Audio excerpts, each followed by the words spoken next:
kekristenan. Yang pertama adalah tentang kelahiran Kristus. Yang kedua adalah tentang kematian Kristus. Yang ketiga adalah tentang kebangkitan Kristus. Yang nanti tanggal 20 berapa? 6 ya? 26 akan ada kenaikan Tuhan Yesus Kristus. 10 hari kemudian akan ada hari Pentakosta. Yaitu Tuhan mengirimkan, memberikan seorang penolong. Tetapi hal yang paling susah diterima adalah mengenai kebangkitannya. Karena kebangkitan seolah-olah mustahil, tetapi karena kuasa yang besar, kuasa ilahi, maka Yesus bangkit. Kelahiran Tuhan Yesus menyatakan bagaimana cinta Tuhan kepada dunia. Yang percaya katakan amin. Kematian Tuhan Yesus, ia disiksa, ia dipukul. Bapak Ibu pasti melihat film The Passion of the Christ. Lalu disalibkan sampai mati. Itu bagaimana cinta Tuhan kepada setiap manusia. Tetapi kebangkitan Kristus bukan hanya bicara mengenai cinta lagi, tapi bagaimana Tuhan telah menang mengalahkan maut. Yang setuju katakan amin. Dia mengalahkan maut, bahkan maut pun tidak bisa mengalahkan atau membatasi Tuhan. Karena itu Tuhan bangkit dan membuktikan bahwa maut sudah dikalahkan. Karena itu tema saya adalah kebangkitan Kristus yang mengubah hidup. Yuk sama-sama kita baca slide saya, tolong. Ya, kebangkitan Kristus yang mengubah hidup. 2, 3. Kebangkitan Kristus yang mengubah hidup. Kebangkitannya atas kematiannya mengadakan perubahan hidup kepada orang-orang yang percaya kepada dia. Ya, orang yang lahir, manusia yang lahir ke dalam dunia adalah hal yang biasa. Betul nggak? Manusia mati adalah hal yang biasa. Tapi kalau manusia dikorbankan harus disiksa untuk orang lain, mungkin ada luar biasanya. Tapi kebangkitannya itu bukan luar biasa lagi, tapi supranatural. Yang setuju katakan amin. Karena itu saya akan buka dengan quote seperti ini. Yuk sama-sama kita baca 2, 3. Tanpa kebangkitan Kristus, hukuman karena dosa tetap berlaku walaupun ada kematian Kristus yang begitu kejam. Yesus disiksa, Yesus dicambuk, Yesus diludahi, Yesus diolok-olok. Bahkan dia harus memikul salib. Dia jatuh, bangkit, sampai akhirnya mati di atas kayu salib. Seandainya sampai berhenti di sana, percayalah Bapak Ibu dan saya tetap menanggung maut. Karena dosa masih ada dalam kehidupan kita. Tetapi puji syukur karena Tuhan. Dia pada hari ketiga bangkit. Dan kemenangannya diberikan kepada setiap orang yang percaya kepadanya. Tepuk tangan yang meriah buat Tuhan kita. Saya agak menggebu-gebu Bapak Ibu. Karena saya tahu suasananya suasana liburan Bapak Ibu. Ya, sale di mana-mana. Saya yakin Bapak Ibu ada yang ibadah tapi mikir nanti malam aku mau ke Bali. Kira-kira mobilku kurang opo yo, kacang wis ono durung yo, kecap manis lah. Saya tahu Bapak Ibu. Karena itu saya mau Bapak Ibu bersama-sama dengan saya semangat. Sama-sama katakan antusias. Nah, saya akan ambil dalam Lukas 24 ya mengenai kebangkitan Kristus. Tetapi saya akan bawa Bapak Ibu mengenai Lukas 23, di dalam Lukas 23 ayat 50, bagaimana Yusuf dari Arimatea menurunkan tubuh Kristus. Ada hal yang dapat kita petik dari sini. Yuk sama-sama kita baca, 2, 3. Adalah seorang yang bernama Yusuf. Ia anggota majelis besar, sama-sama katakan majelis besar. Dan seorang yang baik lagi benar, ia tidak setuju, sama-sama katakan tidak setuju. Dengan putusan dan tindakan majelis itu. Ia berasal dari Arimatea, sebuah kota Yahudi. Dan ia menanti-nantikan kerajaan Allah. Jadi Bapak Ibu Yusuf ini menanti-nantikan kerajaan Allah. Mencari yang namanya kebenaran. Lalu ayat 53 mengatakan ia pergi menghadap Pilatus dan meminta mayat Yesus. Tadi saya udah beritahu mention Bapak Ibu di pertama dikatakan ia anggota majelis besar. Siapa sih Yusuf Arimatea? Yusuf Arimatea ditulis 4 kali di dalam Injil. Masing-masing Injil menuliskan mengenai Yusuf Arimatea. Tetapi tidak ada sesuatu sebelum penurunan Kristus dan penguburan Yesus yang bicara mengenai Yusuf Arimatea. Jadi siapa sebenarnya Yusuf Arimatea ini? Pertama, Lukas mengatakan dalam Lukas 23 ayat 50 yang tadi sudah kita baca, adalah anggota majelis besar dan seorang yang baik lagi benar. Matius 27 ayat 57 mengatakan bahwa dia adalah orang kaya dan menjadi murid Yesus. Markus 15 ayat 43 mengatakan seorang yang terkemuka dan yang menantikan kerajaan Allah. Yohanes 19 ayat 38 mengatakan bahwa ia adalah murid Yesus. Memang Bapak Ibu, Yusuf Arimatea ini tidak masuk ke dalam 12 rasul. Tetapi karena ia mencari kerajaan Allah, maka ia disebut juga menjadi murid Yesus. Tetapi kalau kita melihat siapakah Yusuf Arimatea ini, kita bisa melihat bahwa Yusuf Arimatea orang terpandang. Dia pemuka agama, ya, dia orang kaya, dia memiliki kedudukan, dia dihormati. Bahkan Bapak Ibu dikatakan dia majelis besar. Nah, tangkap baik-baik. Pertanyaan saya gini, kalau dia adalah majelis besar, dia punya kuasa dan dia punya kaya, bahkan dia adalah murid Yesus, mengapa dia tidak komplain mengenai kematian Kristus kematian Kristus yang membuktikan Yesus harus disalib? Harusnya Yusuf tinggal bilang, tidak perlu Pak, karena dia nggak bersalah. Dia orang terpandang. Tetapi mengapa dia memilih diam? Sederhana, sama seperti Simon Petrus. Karena ia memiliki ketakutan. Kadang kedudukan, kadang harta membuat kita tidak berani melakukan apa kehendak Allah. Yang setuju kata amin. Kadang sebuah jabatan membuat kita berpikir kembali untuk memiliki integritas Kristus. Tapi hari ini Bapak Ibu, kebangkitannya justru menyadarkan Simon Petrus, menyadarkan Yusuf Arimatea ini sehingga ia mau just do it. Sama-sama katakan just do it. Ia mau melakukan, perhatikan. Lukas 23 ayat 50 sampai 53 tadi udah kita baca. Ia tidak setuju dengan putusan dan tindakan majelis itu. Kalau nggak setuju, kenapa dia nggak protes pada saat itu? Karena ia mengalami takut. Ya, ia berasal dari Arimatea, sebuah kota Yahudi, dan ia menanti-nantikan kerajaan Allah. Tetapi karena Yesus mati di atas kayu salib, ia tahu siapa Yesus. Ia pergi menghadap Pilatus dan meminta mayat Yesus. Ada sebuah spekulasi, ada sebuah apa yang dipertaruhkan. Dia majelis besar, orang kaya. Kalau dia meminta tubuh seorang penjahat, kira-kira apa yang akan terjadi? Mungkin dia akan diolok-olok, mungkin ia dihina. Tapi dia berkata, aku tahu aku mencari kerajaan Allah dan aku tahu kebenaran. Aku minta meskipun dia ketakutan. Contoh ya, yuk kita buka Yohanes 19 ayat 38. Sesudah itu Yusuf dari Arimatea, ia murid Yesus, 23. Tetapi sembunyi-sembunyi karena takut kepada orang-orang Yahudi. Ini menjelaskan semuanya Bapak Ibu kenapa Yusuf Arimatea tidak mau menstop majelis yang menentang atau yang menyalibkan Yesus. Karena ia takut.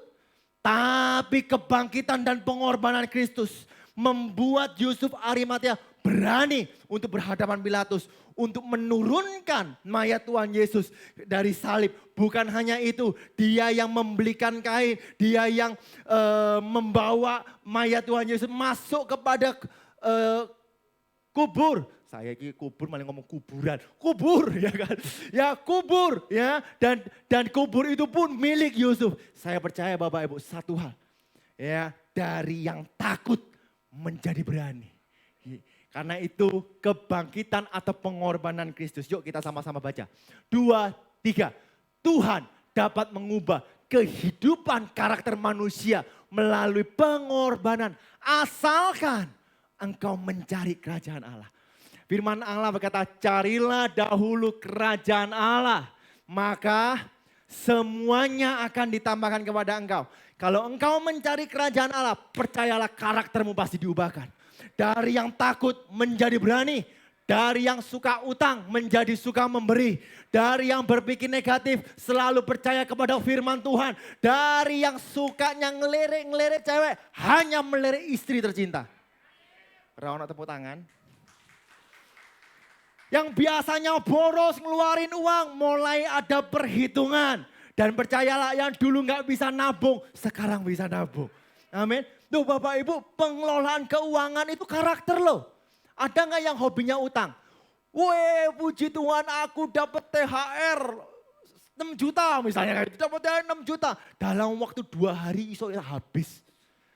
Kemana uangnya? Ini pasti pekerjaan iblis. Bukan, itu pekerjaanmu di toko baju. Ya, saya lihat di status TikTok. Lucu Bapak Ibu. Ya, bayaran 6 juta. Cicilan iPhone 2 juta. Bayar pay letter 2 juta, makan di kafe 1.500.000, 400 buat makan di kantin, 100.000 buat beli promak dan air putih.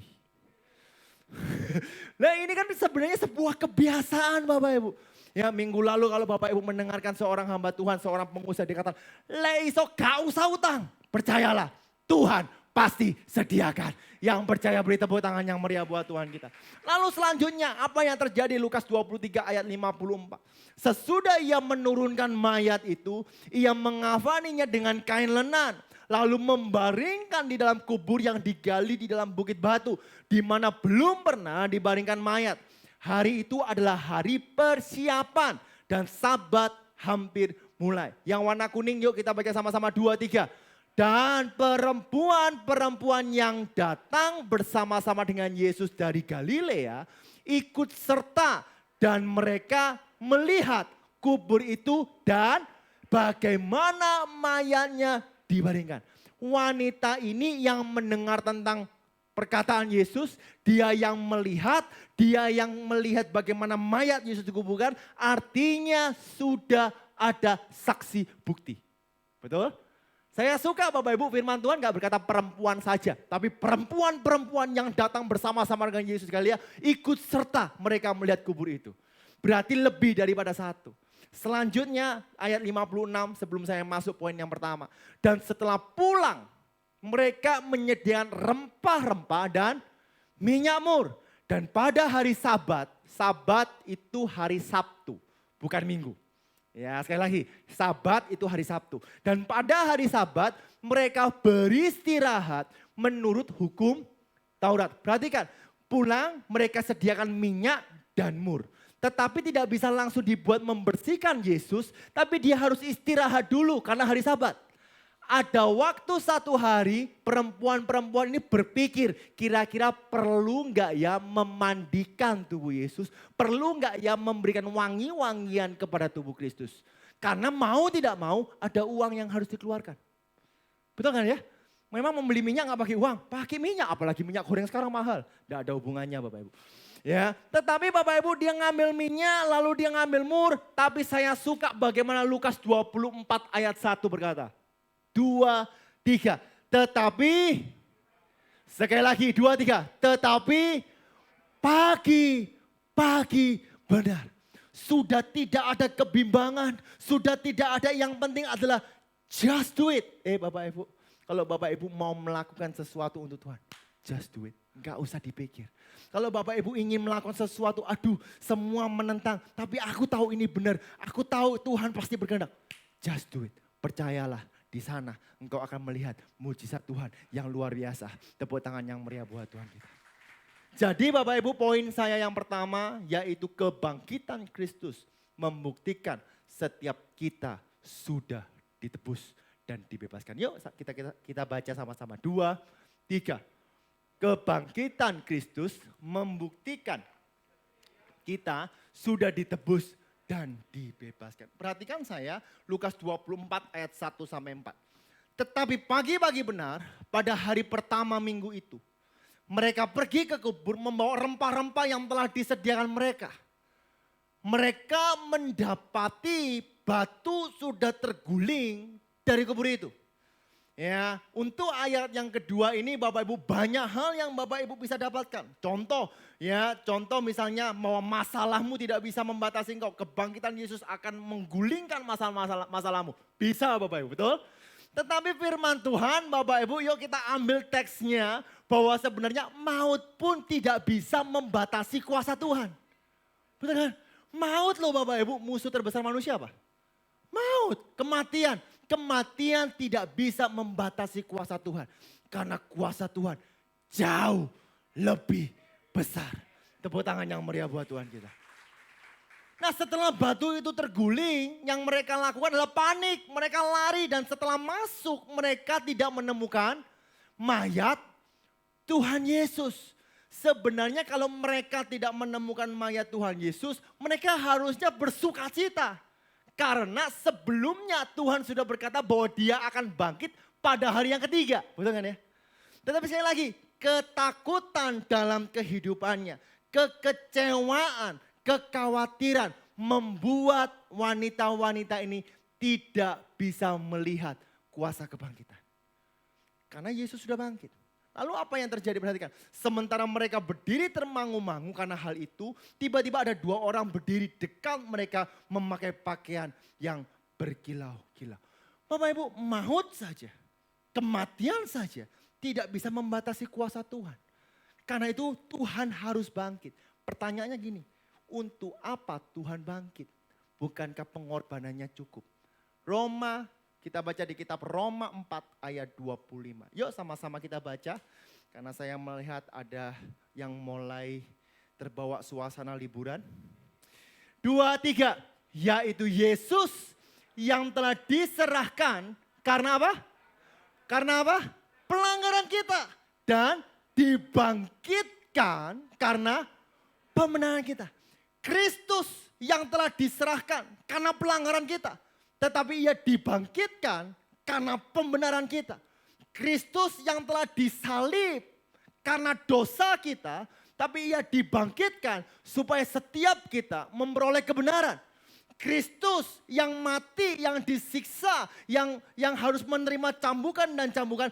Karena apa yang kita lakukan. Tetapi Kristus dibangkitkan supaya setiap kita menerima kebenaran olehnya. Perhatikan TSI, terjemahan sederhana Indonesia. Yuk kita baca sama-sama. 2, 3. Yesus sudah diserahkan sampai mati. Disalibkan karena pelanggaran kita. Dan sudah dihidupkan kembali dari kematian. 2, 3. Supaya kita bisa dibenarkan di hadapan Allah. Katakan wow. Katakan yes. Saya kasih ilustrasi Bapak Ibu. Siapa yang minggu-minggu ini pergi liburan, ambilkan tangan? Ayo ku angkat tanganku. Ya nggak mau ngaku Bapak Ibu. Contoh Bapak Ibu, Ko Andre nanti ya malam ya berangkat ke Bali. Ya saya berdoa perjalanan lancar. Saya berdoa dapat makanan murah-murah. Ya, ya. Nah, contoh Bapak Ibu, saya ada pelayanan di Bali bersama dengan Ko Andre gitu ya. Saya berangkat sama Ko Andre, saya ada pelayanan. Tetapi karena saya melakukan sebuah kesalahan yang sederhana, saya ditangkap polisi Bapak Ibu. Saya ditangkap polisi, saya harus dipenjara selama 3 hari. Ini cerita, ya, bukan kisah nyata. Oke, saya dimasukin penjara, saya disuruh masuk penjara karena saya melakukan kesalahan. Saya bilang sama polisi, Pak saya ada pelayanan Pak, tolong Pak jangan dipenjara. Oh enggak bisa, kamu harus penjara. Pak saya ada pelayanan loh Pak, oh enggak bisa, bla bla. Saya mulai debat dengan Pak, tolong Pak saya minta belas kasihan dan sebagainya. Akhirnya polisi bilang seperti ini, oke kamu boleh pelayanan tapi harus ada jaminan. Harus ada temanmu, siapapun yang berani menjamin kamu harus masuk penjara. Waduh Pak, jangan Pak. Akhirnya Ko Andre dengan pahlawan yang luar biasa. Yos, wis kamu pelayanan no. Ya, no aku sini penjara. Nah, pada saat Ko Andre masuk penjara, saya pelayanan. Ya, pertanyaan saya, pada saat Ko Andre di penjara, kesalahan saya masih ada enggak? Masih ada. Bagaimana caranya tahu bahwa kesalahan saya sudah dibereskan? Sudah bebas. Saya harus melihat Ko Andre dibebaskan. Kalau saya udah melihat Ko Andre sudah bebas, artinya dosaku udah selesai. Masalahku udah selesai. Saya udah gak punya kesalahan. Demikianlah dengan Kristus. Dia mati Bapak Ibu di atas kayu salib. Dia dikuburkan, dia dipenjara. Tetapi kebangkitannya membuktikan bahwa dosa setiap manusia yang percaya sudah dihapuskan. Tepuk tangan yang meriah buat Tuhan kita. Yuk kita baca. Ya, Pak, tapi saya ini berbuat baik Pak. Tidak pernah sekalipun saya bojok, gak pernah Pak. Roma 5 ayat 17. Sebab jika oleh dosa satu orang, maut telah berkuasa oleh satu orang itu. Satu orang ini siapa? Adam. Betul ya? Nenek moyang kita. Adam. Maka lebih benar lagi mereka yang telah menerima kelimpahan kasih karunia. Siapa yang menerima kelimpahan kasih karunia? Lambaikan tangan. Dan anugerah kebenaran. Siapa yang menerima anugerah kebenaran? Dikatakan 2, 3. Akan hidup dan berkuasa oleh karena satu orang itu. 2, 3. Yaitu Yesus Kristus. Tepuk tangan yang luar biasa buat Tuhan kita. Akan hidup dan berkuasa. Bukan karena kita. Tapi oleh karena satu orang yaitu Yesus Kristus. Siapa yang mau berkuasa dalam hidup ini? Kau berkuasa atas kehidupanmu. Engkau berkuasa atas bisnismu. Engkau berkuasa atas kesehatanmu. Engkau berkuasa atas anak-anakmu. Engkau berkuasa atas pikiran-pikiranmu. Dan engkau berkuasa bukan karena kuat dan gagahmu. Tapi sekali lagi semua karena anugerah Tuhan. Yang percaya beri tepuk tangan yang meriah buat Tuhan. Yang kedua Bapak Ibu dalam Tuhan. Yang kedua. Kebangkitan Kristus membuktikan bahwa firman-Nya memiliki kuasa dan pasti digenapi. Yuk kita baca 2, 3. Kebangkitan Kristus membuktikan bahwa firman-Nya memiliki kuasa dan pasti digenapi. Lukas 24 ayat 5 sampai dengan 8. Setelah mereka melihat malaikat-malaikat Tuhan, lalu mereka sangat ketakutan dan menundukkan kepala. Kemarin di kuliah kita belajar, yuk contoh ada satu kata di dalam ayat. Apa sih artinya? Wah bisa luas Bapak Ibu. Nah menundukkan kepala saya coba belajar Bapak Ibu. Orang yang menundukkan kepala artinya orang itu takut. Setuju? Oke. Orang yang menundukkan kepala bisa saja orang itu minder. Betul? Orang yang menundukkan kepala bisa saja ia tertegur. Dia merasa gak enak. Tetapi setelah saya baca teksnya, orang menundukkan kepala. Bisa-bisa wanita ini menundukkan kepala karena ia masih fokus kepada tubuh Kristus yang hilang. Orang kalau mencari nunduk atau enggak? Nunduk, betul ya. Contoh, ayo Bapak Ibu tolong jujur. Kalau uang Bapak Ibu jatuh lalu terbang, nyarinya nunduk atau enggak? Nunduk ya kan. Berarti menundukkan kepala artinya apa? Wanita ini masih tidak percaya bahwa Yesus bangkit. Dia masih mencari kok bisa. Sekali lagi Bapak Ibu. Kadang ketakutanmu membuat engkau tidak percaya akan kebangkitan Tuhan. Yang percaya katakan amin. Selanjutnya. Ya, mereka sangat ketakutan dan menundukkan kepala. Tetapi kedua orang itu berkata kepada mereka. Mengapa kamu mencari dia yang hidup di antara orang mati? Ia tidak ada di sini. 2, 3. Ia telah bangkit. Ingatlah apa yang dikatakan kepadamu ketika ia masih di Galilea. Yaitu bahwa anak manusia harus diserahkan ke tangan orang-orang berdosa. Dan disalibkan dan akan bangkit pada hari yang ketiga. Maka teringatlah mereka akan perkataan itu. Bapak Ibu dalam Tuhan, mengapa kita perlu membaca firman Tuhan? Bukan hanya diingat-ingat toh, tapi dihidupi. Supaya di saat kita menghadapi kekecewaan, kita tidak lupa tentang perkataan Tuhan, tentang firman Tuhan. 3 bulan kita belajar mengenai kuasa firman, betul? Ya, banyak hal yang kita pelajari. Karena itu yuk supaya ingat kita baca lagi. Yang setuju katakan amin. Roma 10 ayat 8 dan 10. Bapak Ibu masih bersama-sama dengan saya? Ya, nggak ngantuk toh? Bentar lagi selesai. Lihat kanan kiri katakan bentar lagi selesai. Ya, katakan kanan kiri bentar lagi kita makan. Ya, 2, 3. Yang warna kuning aja ya. 2, 3. Firman itu dekat kepadamu, yakni di dalam mulutmu dan di dalam hatimu. Itulah firman iman yang kami beritakan. Ayat 10, 2, 3. Karena dengan hati orang percaya dan dibenarkan, dan dengan mulut orang mengaku dan diselamatkan. Tepuk tangan yang meriah buat Tuhan kita. Sama-sama katakan aku diselamatkan. Karena dengan mulut mengaku, hati percaya. Katakan aku diberkati. Karena dengan mulut mengaku, hati percaya. Sama-sama katakan aku disembuhkan. Karena dengan mulut mengaku, hati percaya. Tepuk tangan yang meriah buat Tuhan. Nah, firman Tuhan pasti digenapi. Sama-sama katakan pasti digenapi. Dan Tuhan tidak hanya berfirman, Tuhan tidak hanya bernubuat, tapi selalu disertai dengan mujizat. Yang setuju katakan yes. Lukas 18 ayat 32 sampai 33. Ini adalah perkataan Yesus terakhir yang saya ambil dari kitab Lukas. Ya. Sebab ia akan diserahkan kepada bangsa-bangsa yang tidak mengenal Allah. Diolok-olok, dihina dan diludahi. Dan mereka menyesah dan membunuh dia. Dan pada hari ketiga ia akan bangkit. Bapak Ibu buka ya. Setelah itu Tuhan tidak hanya berbicara, mereka kebingungan kan. Maksudnya perkataan Tuhan apa? Setelah itu Tuhan langsung membuat mujizat. Lukas 18 masih di pasal yang sama 41-43 menyembuhkan orang buta. Apa yang kau kehendaki supaya aku perbuat bagimu? Jawab orang itu, Tuhan supaya aku dapat melihat. Lalu kata Yesus kepadanya, melihatlah engkau, imanmu telah menyelamatkan engkau. Dan seketika itu juga melihatlah ia, lalu mengikuti dia sambil memuliakan Allah. Seluruh rakyat melihat hal itu dan memuji Allah. Firman Tuhan diberitakan, selalu ada mujizat. Firman Tuhan diucapkan oleh Tuhan, selalu ada mujizat. Orang yang hidup di dalam firman Tuhan, setiap langkahnya selalu dengan mujizat. Tepuk tangan yang meriah buat Tuhan kita. Pak Gembala di Inggris sudah gak pakai masker. Udah gak masker-maskeran. Kalau kita kan masih maskeran ya, tapi dempet-dempetan, betul ya. Ya kalau Bapak Ibu pergi ke mall-mall hari ini macet Bapak Ibu.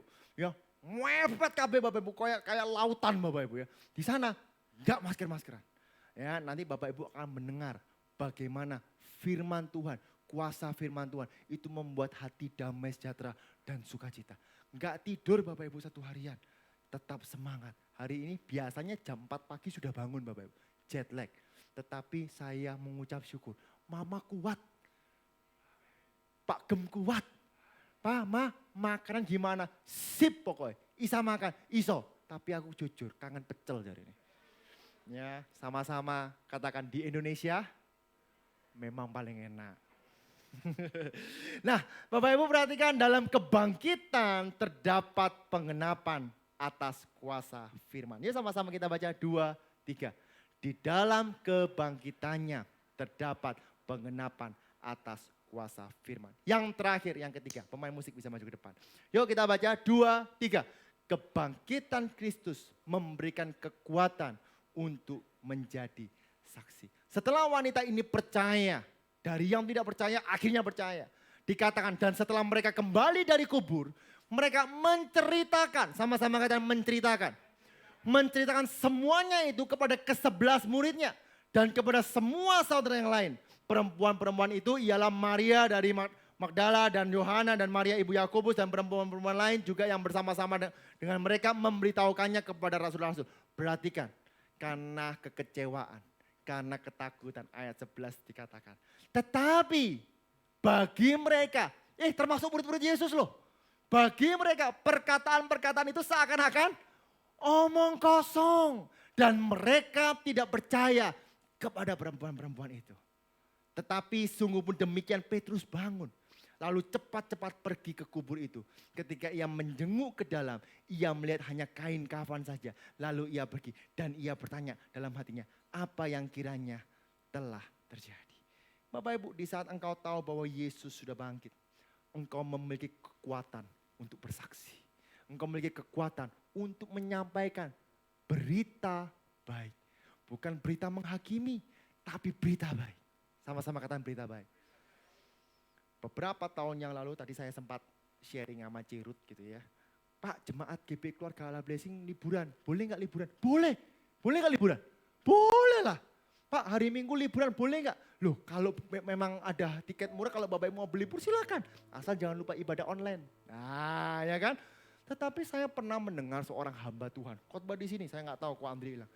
Peristiwa Air Asia tahu? Yang ke Singapura, yang jatuh. Membuat statement seperti ini. Kenapa Air Asia jatuh? Karena yang naik sana kebanyakan orang Kristen. Dan meninggalkan ibadah di hari Minggu. Jahat nemen. Tuhan selalu memberikan kabar baik. Tuhan selalu memberikan damai sejahtera.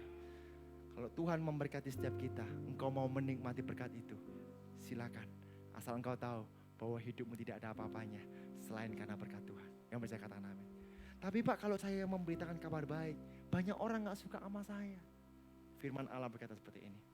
Lukas 21 ayat 17-19. Dan kamu akan dibenci semua orang.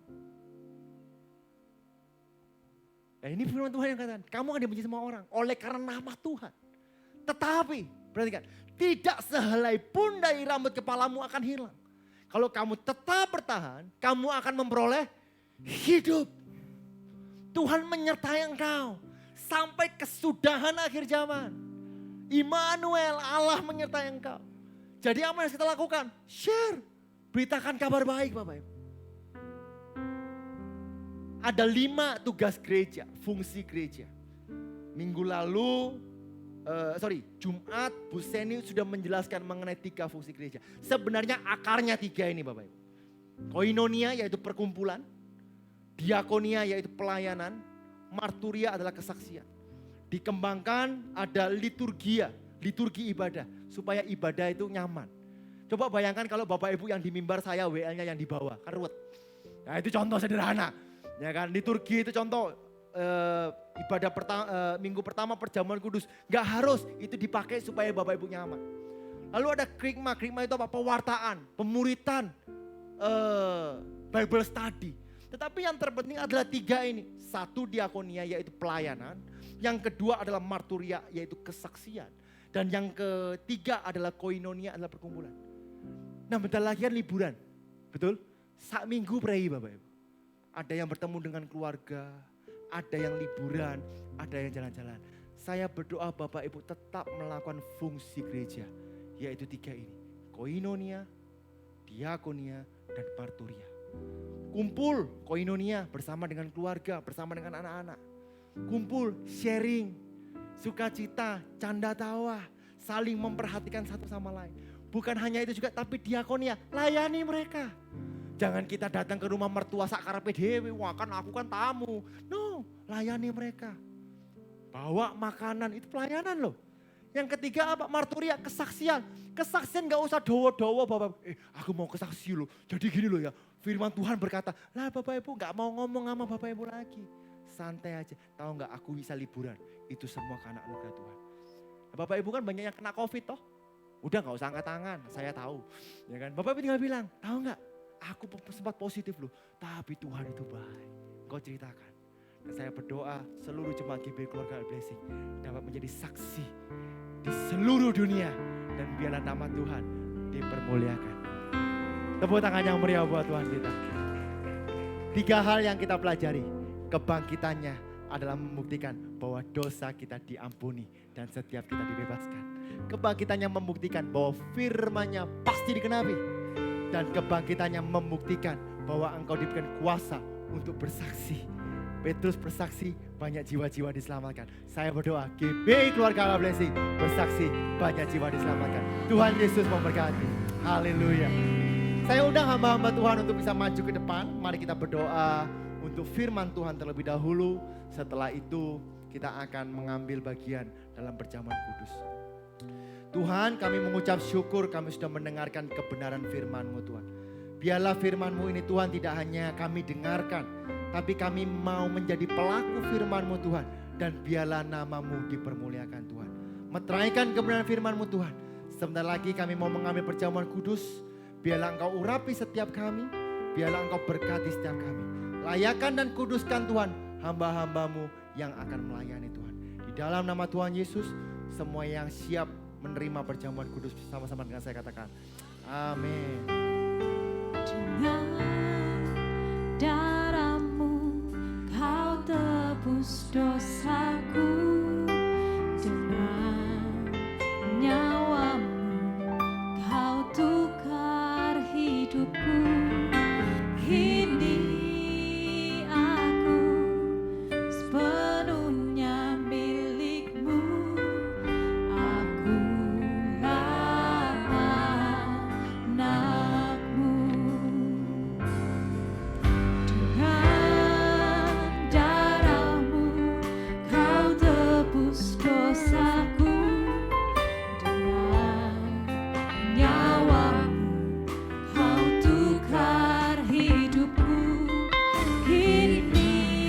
Bagi Bapak Ibu yang sudah menerima roti dan anggur, saya undang Bapak Ibu bisa bagi berdiri bersama-sama.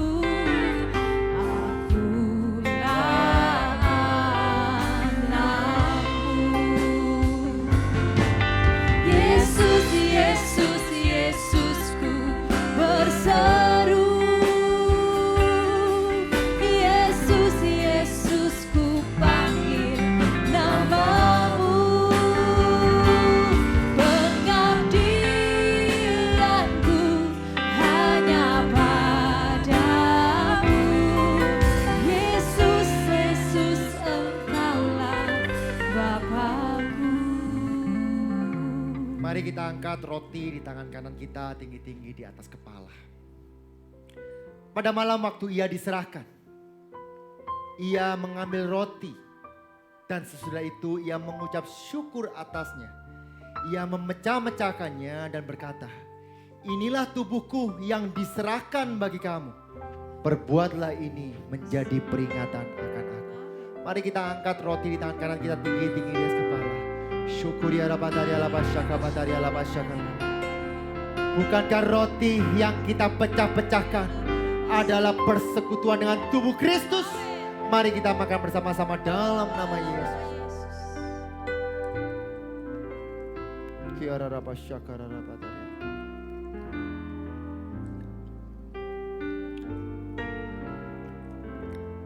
Mari kita angkat cawan di tangan kanan kita tinggi-tinggi di atas kepala. Demikian juga ia mengambil cawan sesudah makan. Lalu berkata, cawan ini adalah perjanjian baru yang dimeteraikan oleh darahku. Perbuatlah ini setiap kali meminumnya menjadi peringatan akan aku. Mari kita angkat cawan di tangan kanan kita tinggi-tinggi di kepala. Kiara labasyaka pataria labasyaka. Bukankah cawan yang kita angkat ini adalah perjanjian baru, adalah darah Kristus sendiri yang akan menyucikan, yang akan menyembuhkan, bahkan yang menebus dosa kita. Bukankah cawan pengucapan syukur yang atasnya kita ucapkan syukur adalah persekutuan dengan darah Kristus. Mari kita minum bersama-sama dalam nama Yesus. Tubuhnya dan darahnya sudah manunggal dalam kehidupan kita. Karena itu angkat kedua tangan, naikkan syukur di hadapan Tuhan. Mari naikkan syukur. Katakan terima kasih Tuhan. Katakan terima kasih Yesus. Terima kasih Tuhan. Terima kasih Tuhan.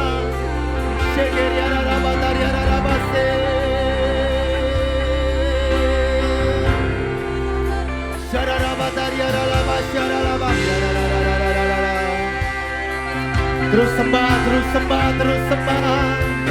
Haleluya.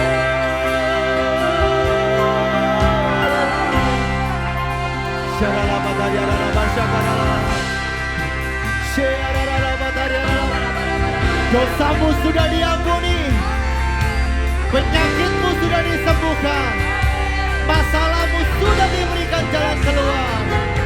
Anak-anakmu menjadi anak yang diberkati, pekerjaanmu menjadi pekerjaan yang berdampak, dan semuanya oleh karena anugerah Tuhan. Haleluya. Terima kasih Tuhan. Tubuhmu dan darahmu sudah manunggal dalam hidup kami. Sehingga kehidupan kami akan diubahkan dari dalam keluar Tuhan. Bukan oleh karena kekuatan kami, tapi oleh karena kuasa kebangkitan-Mu Tuhan. Terima kasih Tuhan, di dalam nama Tuhan Yesus. Semua yang percaya bersama-sama dengan saya katakan, amin. Allah sanggup Mari kita kumpulkan melakukan segala perkara, dulu, sekarang, dan selamanya. Kuasanya tidak berubah. Silakan duduk kembali, Bapak Allah Ibu dan sanggup melakukan segala perkara, dulu, sekarang, dan selamanya. Kuasanya tak berubah, dulu, sekarang, dan selamanya. Dulu, sekarang, dan selamanya. Dulu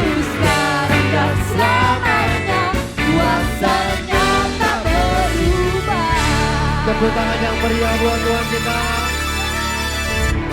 Katakan bersama saya, kuasa Tuhan tidak pernah berubah. Kuasa Tuhan tidak Sekali lagi, kuasa Tuhan tidak pernah berubah. Haleluya. Tiba saatnya Bapak Ibu dan Tuhan, kita akan memberikan persembahan khusus karena ini minggu pertama bagi Bapak Ibu yang mau memberikan persembahan untuk perpuluhan, pembangunan, korban tantangan ataupun ucapan syukur. Bapak Ibu bisa memberikan persembahan melalui transfer ataupun QR code atau Bapak Ibu bisa memberi melalui amplop perpuluhan. Mari kita berdoa bersama-sama. Tuhan, kami tak henti-hentinya mengucap syukur Tuhan. Kalau hari ini kami dapat menabur, kami dapat memberi Tuhan. Kami percaya Tuhan itu semuanya berasal daripada Engkau Tuhan. Kami percaya Tuhan biarlah berkat yang Engkau sudah berikan dalam kehidupan kami Tuhan. Kami mau salurkan Tuhan melalui gereja ini Tuhan. Dan biarlah Tuhan banyak jiwa-jiwa diselamatkan. Kami dapat memperluas kerajaan-Mu Tuhan. Dan kami percaya banyak laskar-laskar Kristus akan lahir Tuhan.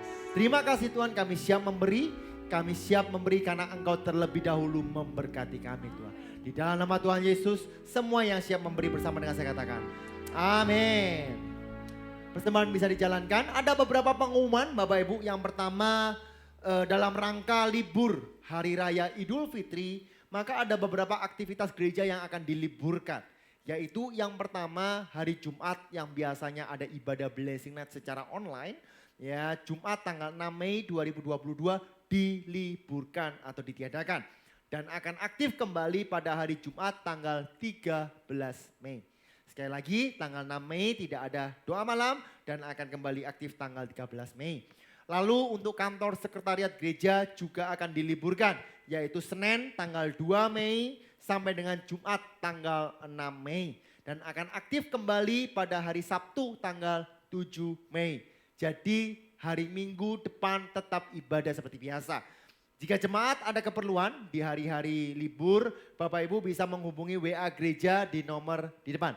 0896 0847 2690. Bapak Ibu bisa SMS, WA ataupun telepon Bapak Ibu. Dan yang terakhir, minggu depan tanggal 8 Mei ibadah berlangsung seperti semula, yaitu 3 kali ibadah. Jam 9, jam 11, dan jam 5 sore. Hari ini tidak ada ibadah sore. Amin. Ya, sekali lagi minggu 8 Mei tetap 3 kali ibadah. Saya rasa nggak ada yang lain. Saya undang Bapak Ibu untuk berdiri bersama-sama. Saya mau tanya, ada yang berlibur nanti berangkat ya? Ya, ada yang berlibur. Yuk kita berdoa untuk mereka semua. Angkat tanganmu Bapak Ibu dalam Tuhan. Tuhan, hari ini Tuhan kami mau berdoa Tuhan, bersekutu. Berdoa untuk bangsa dan Indonesia kami, Republik Indonesia. Kalau Republik Indonesia dalam keadaan baik Tuhan, itu semua karena penyertaan. Kami berdoa Tuhan, biarlah Indonesia Tuhan selesai adanya mudik, adanya Idul Fitri ini, Hari Raya Idul Fitri ini Tuhan. Bahwa COVID tidak naik tetapi tetap stabil dan menjadi endemi Tuhan. Dan hamba-Mu juga berdoa untuk seluruh jemaat GBI Keluarga Allah Blessing yang sedang ada di luar kota, yang ada di luar negeri, ataupun yang ada dalam perjalanan nanti Tuhan minggu-minggu ini keluar kota. Biarlah Engkau berkati mereka Tuhan. Damai sejahtera, perlindungan Tuhan selalu ada dalam kehidupan mereka. Untuk rumah yang ditinggalkan, untuk kantor, untuk toko yang ditinggalkan. Biarlah malaikat-Mu melindungi Tuhan, membentengi Tuhan. Sehingga mereka dapat bersuka cita menikmati berkat dan kasih karunia-Mu Tuhan. Di dalam nama Tuhan Yesus kami percaya.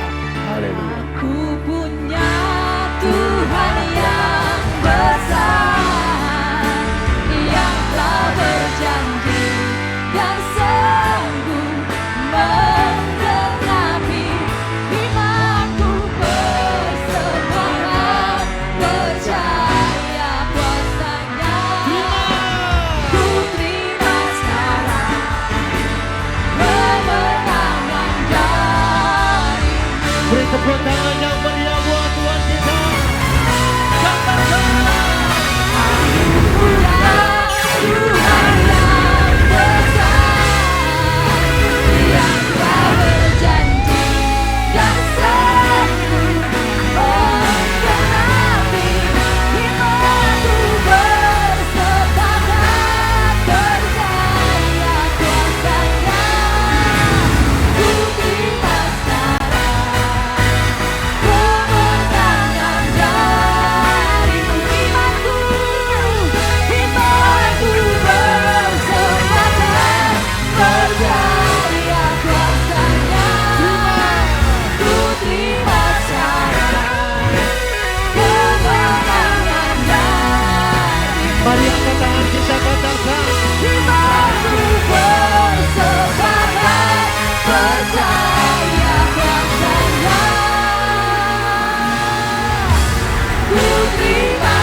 puji syukur, hormat, kemuliaan hanya bagimu Tuhan.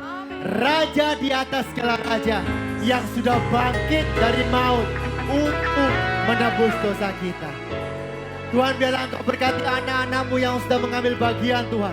Entah itu perpuluhan, korban, tantangan, ucapan syukur, janji iman. Biarlah Engkau berkati berlipat kali ganda. Kau juga berkati Tuhan anak-anak-Mu yang sudah melayani Tuhan. Entah itu tamborin, flag Tuhan, singer, worship leader, pemain musik, para diaken Tuhan, sound system, multimedia, bahkan sampai sekolah minggu Tuhan. Hikmat-Mu, kesehatan-Mu selalu menyertai mereka. Tiba saatnya Bapak Ibu dan Tuhan, angkatlah kedua tangan-Mu.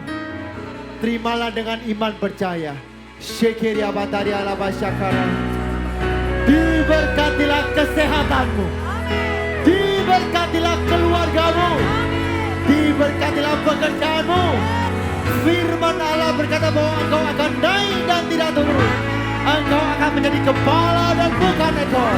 Engkau akan memberi pinjaman dan tidak meminjam.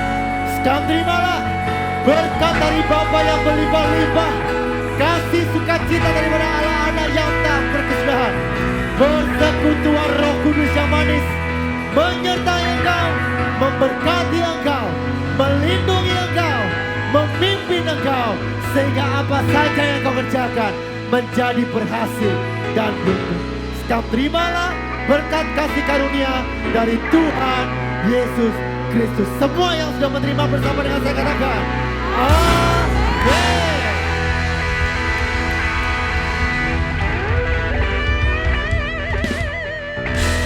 Selamat hari Minggu, selamat berlibur. Tuhan Yesus memberkati.